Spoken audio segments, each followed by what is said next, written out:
ഉണ്ണിക്കാമ്പിൻ്റെ ഉപ്പേരിയാണ് ഉണ്ടാക്കാൻ പോണത്.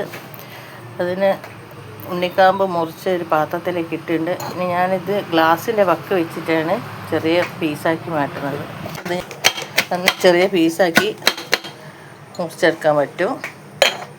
ഇനി നമുക്കിതിലെ നൂല് പോക്കിയെടുക്കാം. ഒരു പച്ച ഈളെടുത്തിട്ട് ഇത് കീറിയിട്ട് അതിൻ്റെ നടുവിലൊരു കഷ്ണം വെച്ച് കെട്ടിയിട്ട് ഇങ്ങനെയാണ് ഞാനിതിൻ്റെ നൂല് പോക്കിയെടുക്കൽ. ഇങ്ങനെയാകുമ്പോൾ ഇതിൻ്റെ നൂല് പെട്ടെന്ന് അതേപോലെ കിട്ടും. ഇങ്ങനെ 2-3 പ്രാവശ്യം കറക്കുമ്പോഴേക്കാണ് അതിൽ നിറച്ചും നൂല് കിട്ടും. ഇനി നമുക്കിത് ഉപ്പേരി വെക്കാം. കാമ്പിലേക്ക് ഒരു 1/4 ടീസ്പൂൺ മഞ്ഞൾപ്പൊടി, ഒരു 1/2 സ്പൂണ് ഉപ്പ്, ഇത് രണ്ടും കൂടി കൈവച്ച് നല്ലോണം ഒന്ന് മിക്സ് ചെയ്തെടുക്കാം.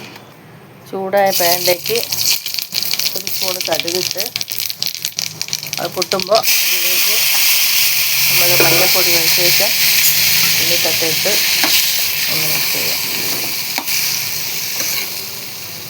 ഇതിന് അടച്ച് വെച്ച് ഒരു 5 മിനിറ്റ് ആകുമ്പോഴേക്ക് വെന്തുണ്ടാവും.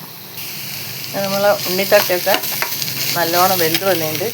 ഇതിലേക്ക് നമ്മൾ തേങ്ങ, ചെറിയ ഉള്ളി, പച്ചമുളക്, കരിവേപ്പില ഇത് ഒതുക്കിയതെല്ലാം കൂടിയാണ് ചേർക്കുന്നത്. അത് നല്ലോണം മിക്സ് ചെയ്തെടുക്കാം.